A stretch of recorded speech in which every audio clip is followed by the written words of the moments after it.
ஸ்ரீமாத்ரே நமஹா. இப்போ நம்ம எங்கே வந்திருக்கோம்னா, கார்த்திகை சோமவாரம் கடைசி சோமவாரத்துக்காக தபசு மலை முருகன் கோவிலுக்காக வந்திருக்கோம். புதுக்கோட்டையிலேருந்து திருமயம் போகிற வழியில் லேனா விளக்கு அப்படிங்கிற ஒரு இடத்துல பக்கத்தில் இருக்க ஒரு கிராமத்தில் அமைஞ்சிருக்க ஒரு சின்ன மலை மேலே முருகன் இருக்கார். ரொம்ப அமைதியான சுற்றுச்சூழலில் முருகன் காட்சி தர்றாரு. இங்கே வந்தோடனே ஒரு மன அமைதியை உணர முடியுது. சித்தி புத்தி சமேத மகாகணபதி சுவாமி சித்தி புத்திகளோடு இங்கே இருக்கார். 2 மனைவிகளோட ரொம்ப விசேஷமான கணபதி. இந்த பக்கமும் கணபதி தான் இருக்கார், அஷ்டபுஜங்களோட. இதுவும் ஒரு வித்தியாச தோற்றத்தில் தான் சுவாமி காட்சி கொடுக்குறாரு. நதி இதுதான் சுவாமி சன்னதி, பாலதண்டாயுத பாணி. வாங்க உள்ள பார்ப்போம்.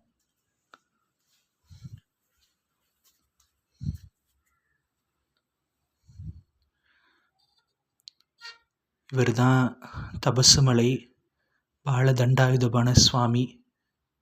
எவ்வளோ அழகாக இருக்கார் பாருங்கள் முருகன். உண்மையிலே ரொம்ப அழகாக இருக்கார் முருகன்.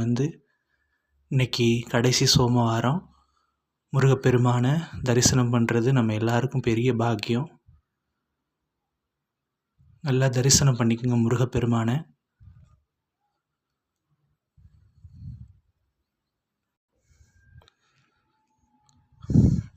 பக்கத்தில் நிறைய சன்னதி இருக்குது, அதெல்லாம் பூட்டி வச்சுருக்காங்க.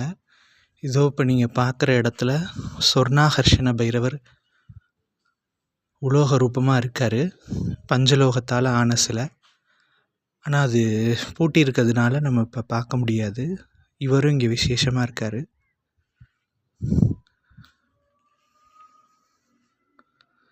இந்த இடத்துக்கு ஏன் தபசு மலைன்னு பேர் வந்துச்சுன்னா, சப்த ரிஷிகளும் முருகப்பெருமானை நினச்சி தவம் பண்ண இடம். அதனால தான் இந்த மலைக்கு பேர் தபசு மலை அப்படிங்கிற பேர். சப்த ரிஷிகளும் வழிபட்ட ஸ்தலங்கிறதுனால இது ரொம்ப ஒரு வைப்ரேஷனான இடம். ஆனால் கொஞ்சம் பராமரிப்பு பணி பண்ணாததுனால கொஞ்சம் பார்க்கவே ஒரு மோசமான நிலையில் தான் இருக்குது. கூடிய சீக்கிரம் முருகனுக்கு திருப்பணி பண்ணால் நல்லாயிருக்கும்.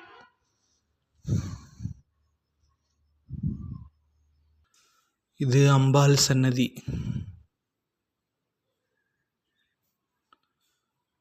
சிவபெருமான் இருக்காருங்க.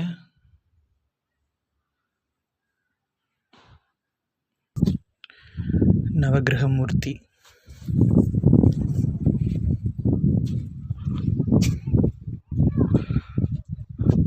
நவகிரகங்கள் இல்லாத ஸ்தலங்களை நம்ம பார்க்கவே முடியாது.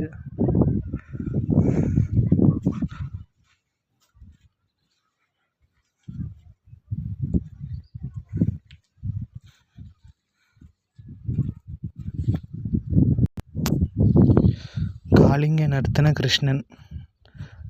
காளிங்க நர்த்தனமான இந்த காட்சி, காளிங்கன்கிற அந்த நாகத்து மேலே கிருஷ்ண பரந்தாமன் நடனம் ஆடுற காட்சி. இவர் காலபைரவர்.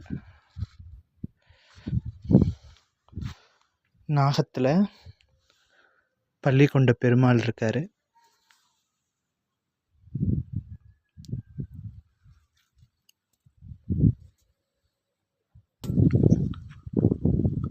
ரொம்ப இயற்கையான சூழலில் அமைஞ்சிருக்கு இந்த தபசு மலை முருகன் கோவில். சப்த ரிஷிகளும் வழிபட்ட ஸ்தலம். இங்கே முருகப்பெருமானை வழிபாடு பண்ணுங்க, உங்களுக்கு வேண்டது எல்லாமே உங்களுக்கு கிடைக்கும். மலை அடிவாரத்தில் சப்த ரிஷிகளோட பீடம் இருக்குது. அதையும் நான் உங்களுக்கு வீடியோவில் எடுத்து போடுறேன். முருகனோட அருள் பரிபூர்ணமாக எல்லாருக்கும் கிடைக்கட்டும். ஸ்ரீமாத்ரே நமஹா.